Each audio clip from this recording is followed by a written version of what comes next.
কুষ্টিয়ার কুমারখালী উপজেলার নন্দলালপুর ইউনিয়ন বিএনপির উদ্যোগে দোয়া ও ইফতার মাহফিল অনুষ্ঠিত হয়েছে।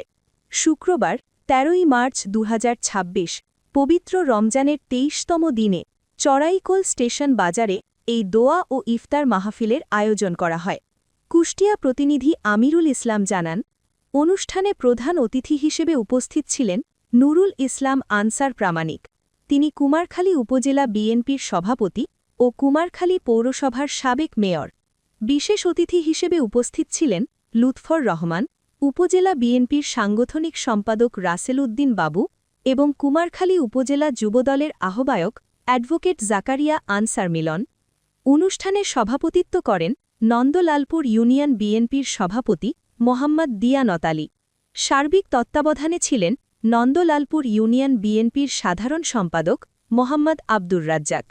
দোয়া ও ইফতার মাহফিলে উপজেলা বিএনপি, ইউনিয়ন বিএনপি এবং দলের বিভিন্ন অঙ্গসংগঠনের নেতাকর্মীরা উপস্থিত ছিলেন।